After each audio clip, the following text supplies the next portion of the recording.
Today's market call is presented by FactSet, financial data and analytics powered by tomorrow. October's flying by. 1 o'clock on, you took your glasses off. On the East Coast, Guy Adami. Look at that. Dan Nathan. And in just a minute, the great Carter Braxton Worth of Worth Charting. Baseball playoffs started yesterday. What was that? Wait.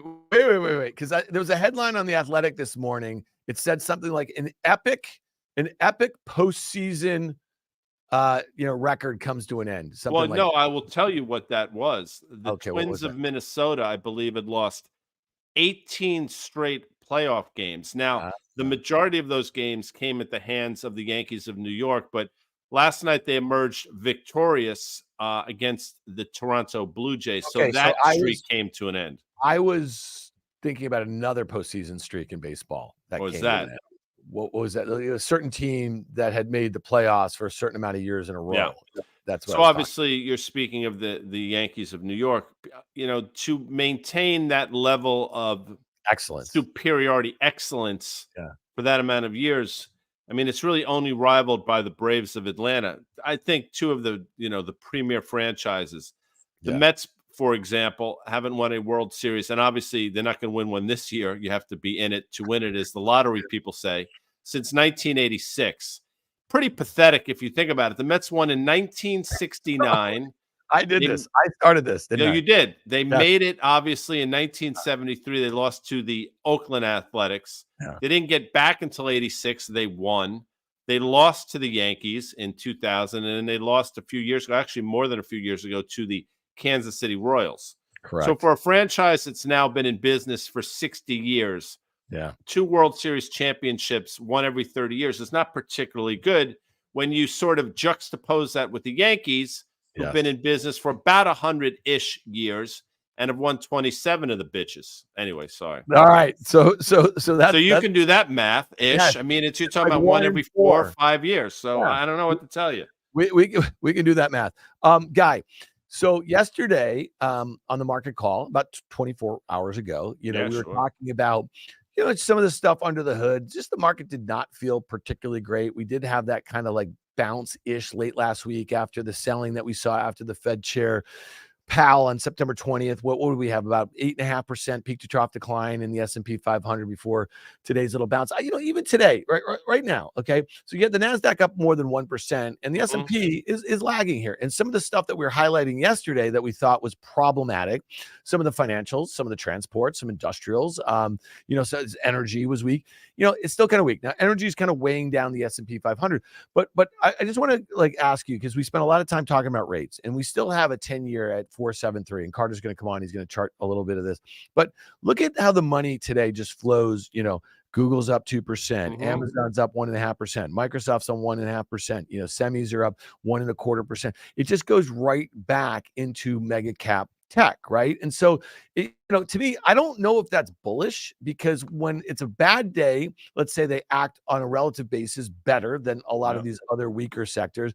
And on a good day, they're kind of powering. And again, it just puts more emphasis on these handful of names. I think you're right to point out that, and because I don't know the answer either. I mean, I think, listen, if people that reside in the bull camp will say that's a great thing, I think people that permanently reside in the bear camp would say, well, it's just a matter of time. It's not a good thing. I don't know what the answer is. And as you said, you don't either. I really don't know.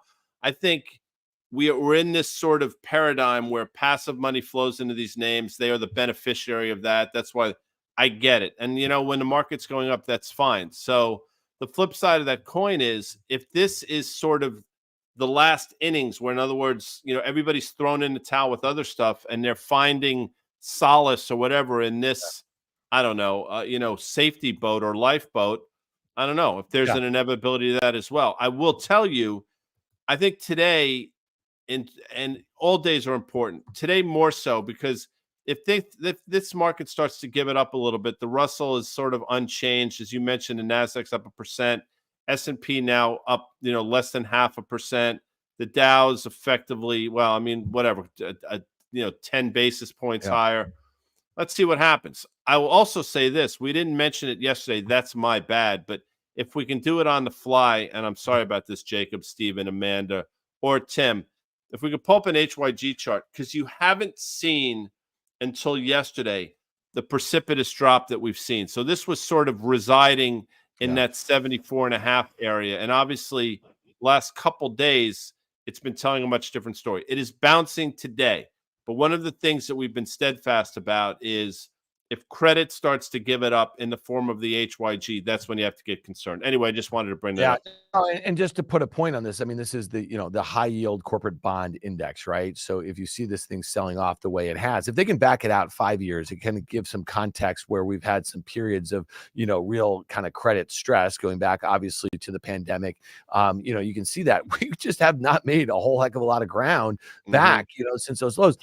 Guy, earlier in the week, we were talking about equity risk premium. I think it was on the Monday pod on the tape with Liz Young, and our friend David Rosenberg at Rosenberg Research had a great little note out this morning. If you guys don't follow his stuff, I mean, he's good. You use the term permanently in the bear camp. Oftentimes people like myself might be referred to as a perma bear. David Rosenberg, Rosie, might also be put in that camp. And, listen, if you're a perma bull, I think you want to hear, you want to hear. Yeah, you want to hear what could go wrong here a little bit. And, Rosie is making some great points this morning. So if you are really bullish and if you think that this sell-off over the last few weeks is a great opportunity, understand these points right here, because this is what could go wrong, right? So I think this is a really important point. This was never the beginning of a new bull market. And in fact, the opposite looks to be happening, flipping to extreme fear from extreme greed. And we did have extreme greed in the last half of 2020 and most of 2021. Now, last year in October, we had extreme fear and it was pricing a lot of worst case scenarios. This year, though, and this is the point that you and I and Danny Moses on the tape, we've been trying to make, is like, it didn't feel that great. Although the market was rip roaring after we had that regional banking crisis, we had some major banks go under this one. Nothing felt great. And under the hood of the stock market, it was suggesting something different. And then, so this is to highlight the point of equity risk premium.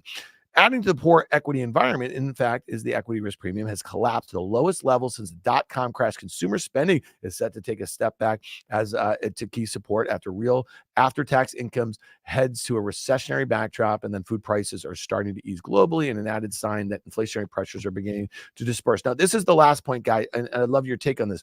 Rosie has been in the camp that the Fed is way too hawkish for what he believes is going on with inflation. You disagree with him, okay, but that's fine. Obviously, that's what makes a market. So his point is that the Fed, just like they overdid it in 2020 and 2021, they're doing it in the opposite right now, and they're not looking at the data appropriately. Does that make some sense to you? It makes 100% sense. So, I'm not going to play both sides of this coin, but this is where I sort of come down on this. I agree with him that they're probably way too hawkish. Of course, the problem that they've created for themselves is, again, my opinion, if they signal that they're going to reverse course, they will open the floodgates for a number of different things to happen, not least of which this inflation genie, which has not been put back in the bottle, to sort of reaccelerate itself. So although the data would suggest that they're being too hawkish, the market is set up for them. If they sort of wane, waver, reverse, whatever phrase you want to use, it's not going to be all systems go again. It's going to be okay. All the things that concern them are going to reaccelerate. Crude oil, the dollar weakness will probably reaccelerate to the downside. God only knows what happens in the bond market, but all these underlying commodities and all these underlying sort of inflation gauges and inputs are going to reaccelerate. And I think the Fed knows that, which is one of the reasons they want to be hawkish. So you can say the data suggests they should take their foot off the accelerator. I agree with that. The problem is the interpretation by the market is not going to be what they want. Yeah, and listen, and you and I, have been on opposite sides of this, and you had a great call on that move in crude, but like what's going on right now, to me, so I just don't know how, you can believe that the economy here in the U.S. is weakening below our feet, that the global economy is weak, that we might end up in that recession that has been pushed out because all the fiscal and monetary, and then if you look at China and you look at Europe and everything like that, we could be in a global recession. I just don't know how crude oil, gets to 100 or higher, and And so to me, that's something that we've talked about. Yesterday we were talking about the potential for it to go to $85. And, on Friday's market call, we were talking about the XLE and the OIH, and we defined risk and played for a breakout. And again, that trade idea was risking 1% of the XLE, the ETF that tracks the large integrated.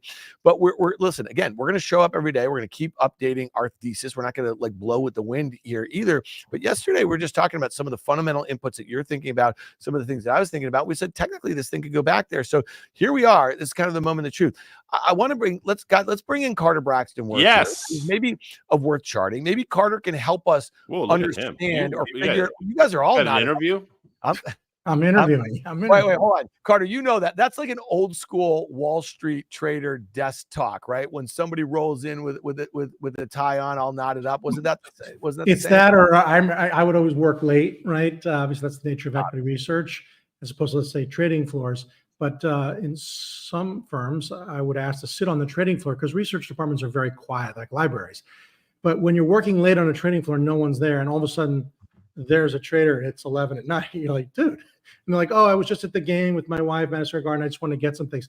It's always a guy clearing out his desk. He's cut because no one does that. No one does that in the middle of the day. You mean you're a trading floor where it sees 600 people. There's nobody there. You're one of two people working because you're in equity research, not in trading. Trading closes, people leave. And there's a guy, oh, I just was at the garden. Now I'm picking up some stuff. Nobody picks up stuff at 11. That guy is leaving that night. Especially when nobody was playing at the garden that night. So he didn't even know. Yeah, you were at the garden, really? I haven't heard that line. I'm not lying to you in years. You know what I mean? Like anybody rolls in with a tie, it's like, what are you interviewing?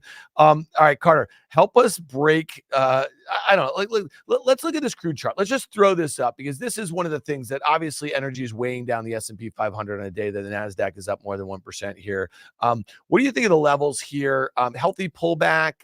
We were talking about it on Friday's market call a little bit. I know that you weren't playing for higher highs here. I know that both you and Guy, when we had that consolidation, back there, I don't know, just before 80, you thought we'd get a move to push higher to the prior highs. What is this chart? You see that uptrend? You see the 150-day all the way down there, but you also see that August high. What does this chart say to you? I think the main thing is it's the same sequencing as, of course, rates and the dollar. And I think there's a preview of coming attractions for those two. These are all very synchronized right now. Everyone knows it.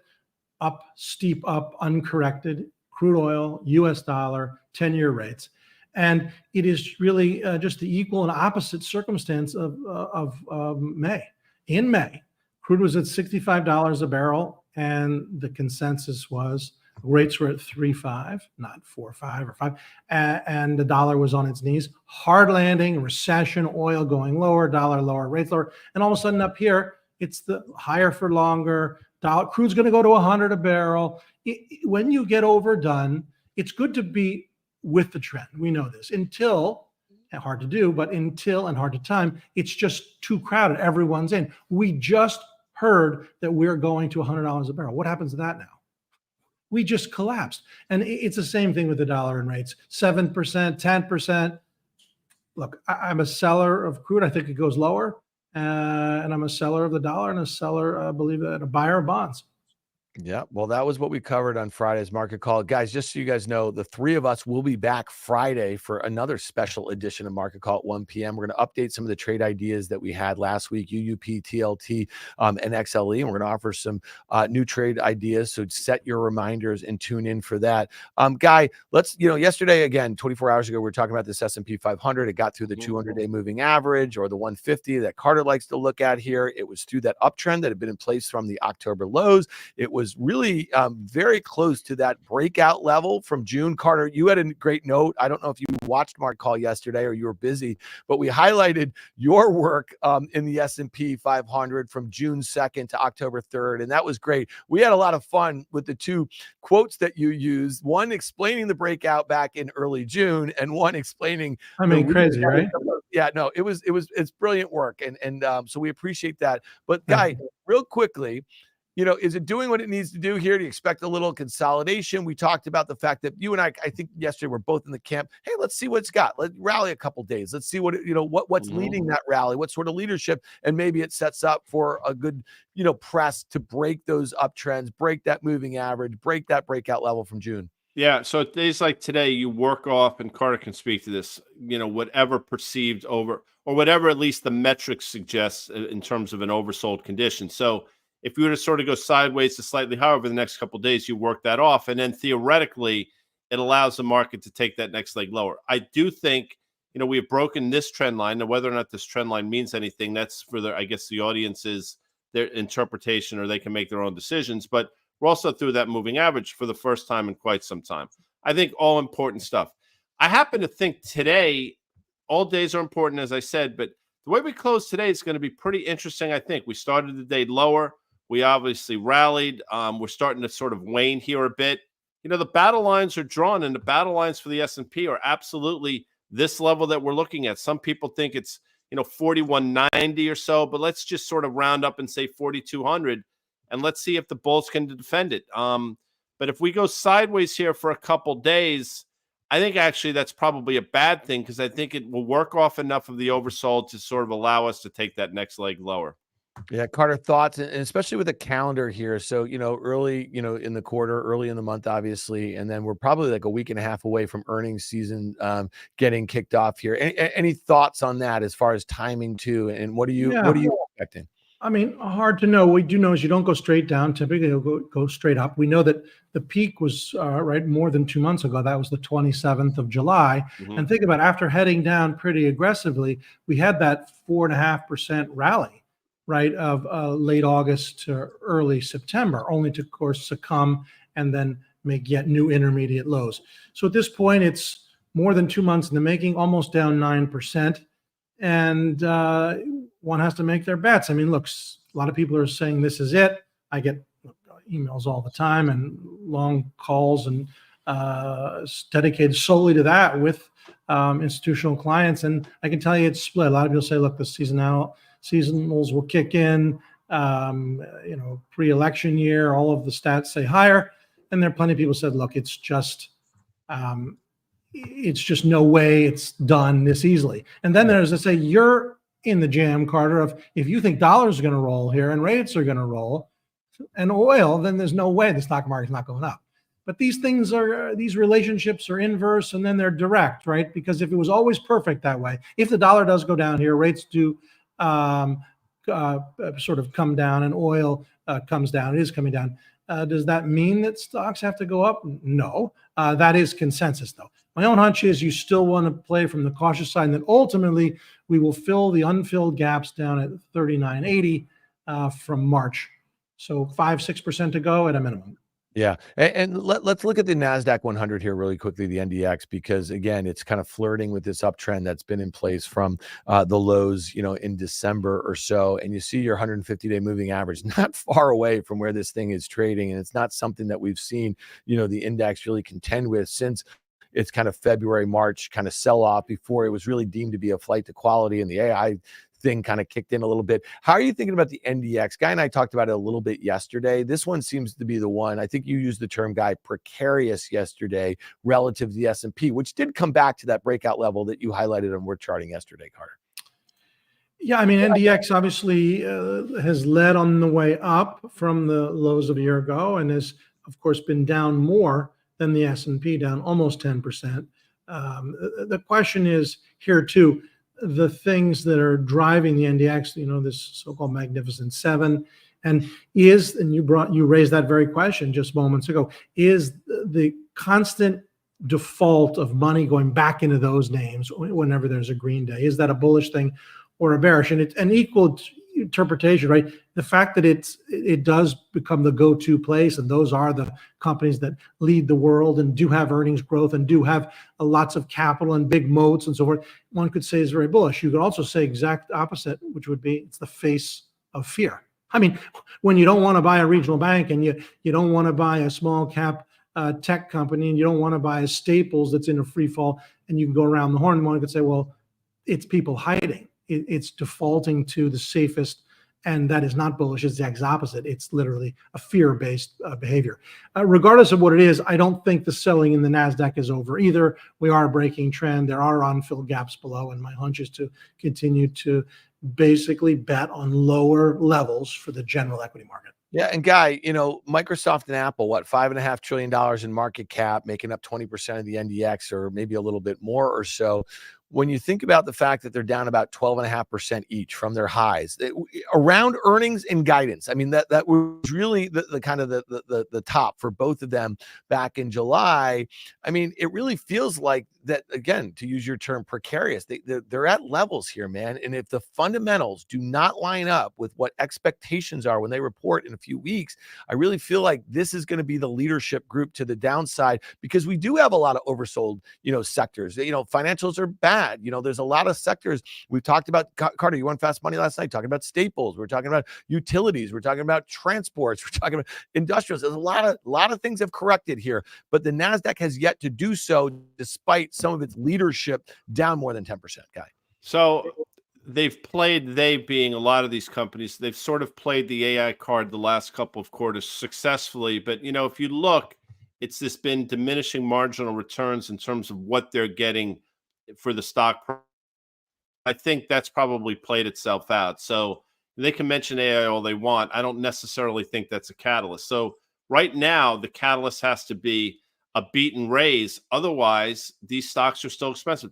Despite the fact that Microsoft has come down as much as it has, despite the fact that Apple has as well, they're still expensive stocks. And oh, by the way, one of the analysts sort of put his or her neck out on the line, and there was actually a downgrade today in Apple, which you rarely, if ever, see somebody having the sort of the temerity to make a call like that. I actually happen to think it's the proper call too. So we'll see how that plays itself out. But despite the fact that these stocks have sold off, and I'll throw NVIDIA in there, although that has bounced, these stocks find themselves in a really awkward place into this next earnings period, because the cards they have played have been played, and now they're going to rely on the actual hand that they have. And I'm not certain they have, to Carter's language, I think they have more pair of twos than pocket kings.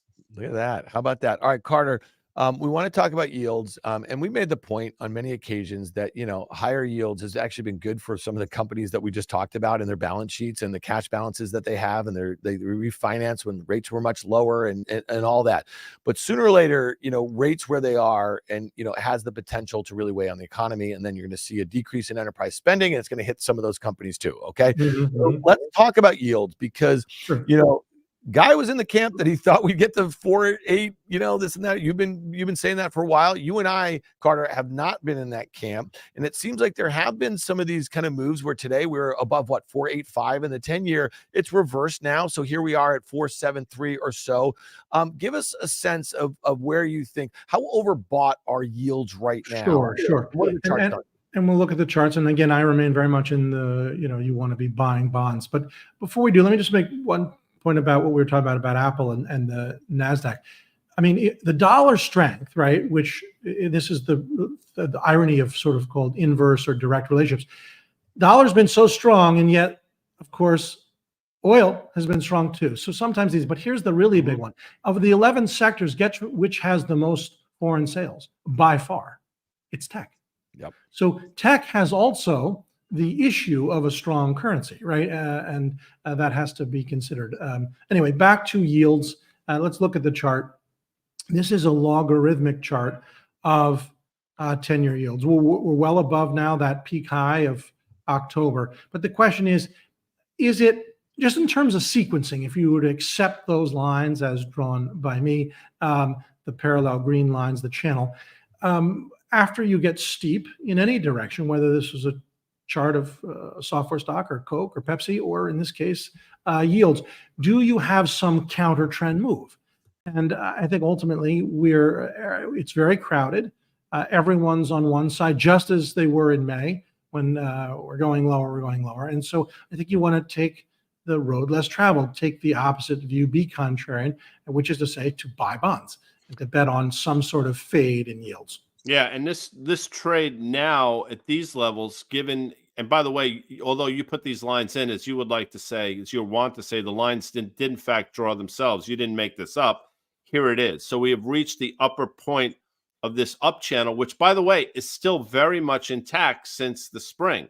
So you could still be in a bear market for the TLT or a bull market for bonds. In other words, yields are still going higher, and trade down to 4.5% or 4.55. And this is still intact. Now it makes sense.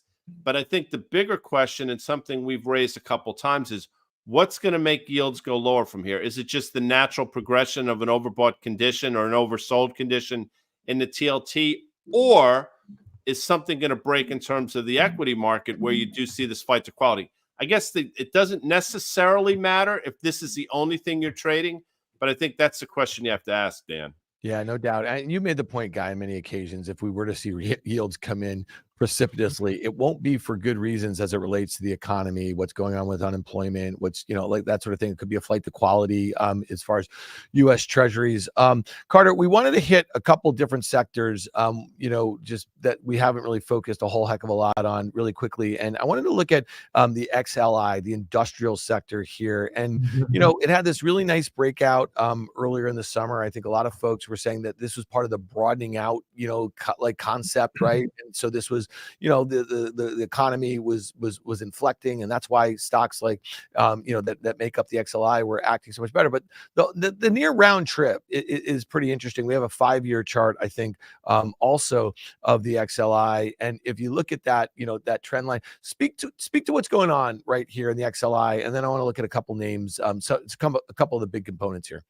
Sure. So a couple of things. Just the absolute chart, which you have on the screen here, we know that it by all accounts, with the current data that we have, the move to a slight new high has to be characterized as a false breakout, right? It made those slight new highs, but couldn't stick. What's important is if you sort of stare at this absolute chart and think about the relative. Even as XLI was making those slight new highs, it wasn't making relative highs to the S&P. So there are defects here. And now, by all accounts, you're likely, I would think, to come down to the trend line that you've drawn since the COVID low. I mean, connecting 2 points, you can connect any 2 points, but a touchdown would be a third connection. I think we're headed there. Yeah. Hey, Guy, I just want to hit you on the two largest components, CAT Tractor, one Union of them, Pacific, Honeywell, right?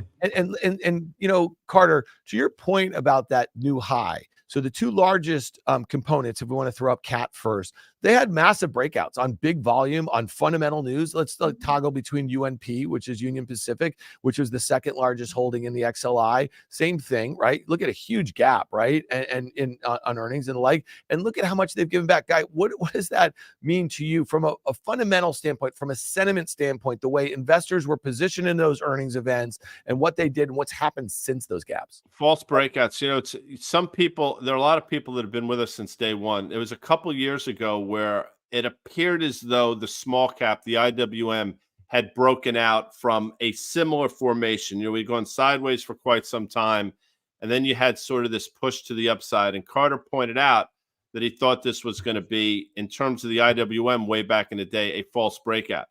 If we can put up an XLI chart a little longer term, you will see that this, go back to sort of 2020, 2021, very, very similar. Something that had been trading sideways to slightly lower for a long period of time.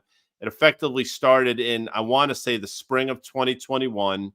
Sideways, a little lower, sideways, breakout. But did we? Because now we're back to these levels that we sort of had trouble with for a long time. This is a textbook false breakout. And if Caterpillar were start to give it up like it appears to be doing, you mentioned Union Pacific, General Electric, which has defied a lot of odds to the upside. That's another big component of this.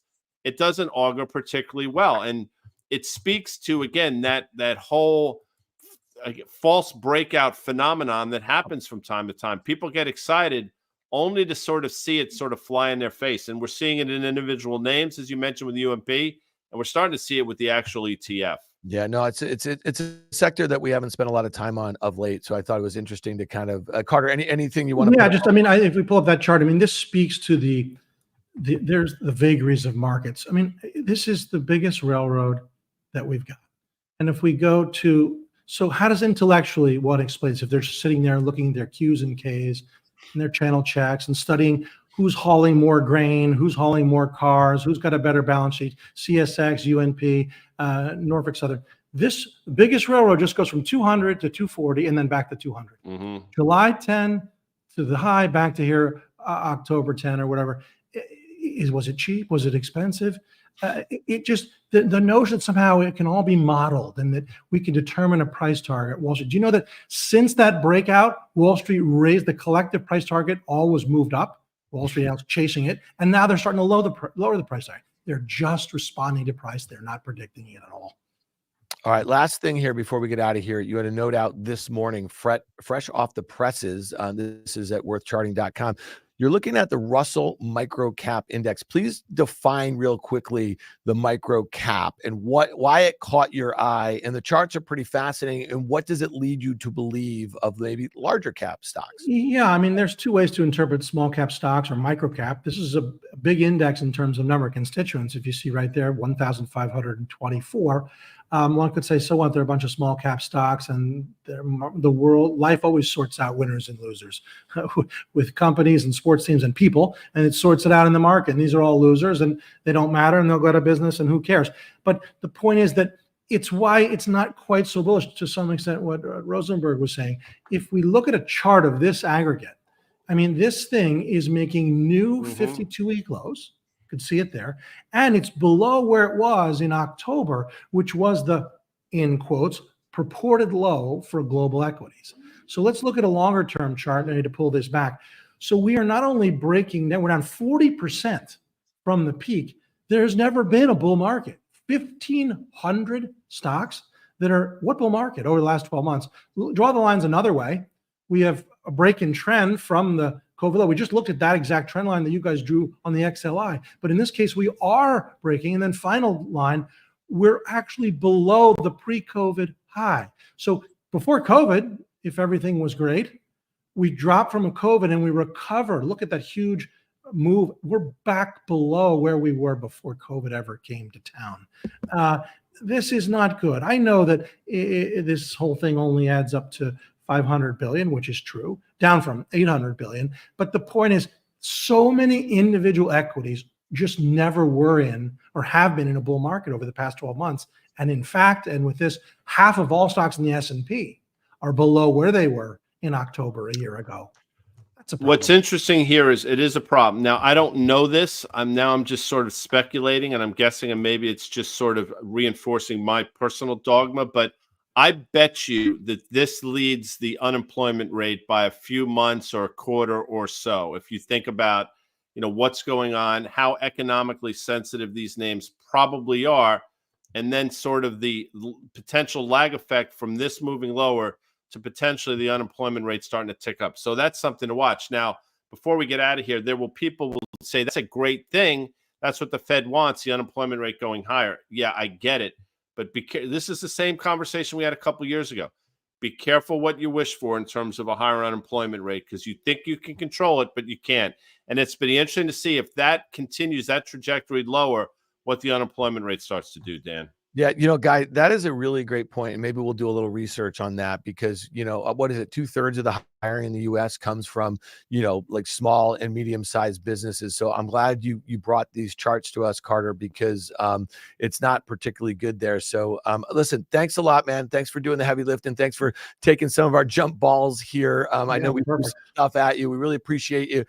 Carter will be back with us on Friday at 1 p.m. Eastern, and we're gonna do it. That was a fun show on Friday afternoon. It was. And so we're gonna. And you got to fill out your monkey survey, or what do they call Survey that? Monkey. Yeah, Survey Monkey. We threw a survey out there. Hundreds of you guys have actually responded, so we really appreciate that. It's helping us kind of cater the content that we're going to be serving up as we expand Market Call going towards 5 days a week. So thanks a lot for your feedback, Carter. Thank you. Guy, Adami, all knotted up, ready to come into for the big show. Baseball playoffs continue. Before you know it, Thursday night football as we get into week 5. The NFL season is like this. The Giants have to go to Miami. Think about the gauntlet that they face in the form of the Dolphins of Miami and then the Bills of Buffalo. The Giants are staring 1-5 in the face, which is problematic. But you know what? The NFL is a funny league. Strange things happen. Same thing, strange things happen in the market. So I want to thank FactSet. I want to thank Carter Worth. I want to thank the audience. And I want to thank, of course, you, Dan Nathan. We will be back tomorrow. See you later, folks. Thanks, everyone. See you guys.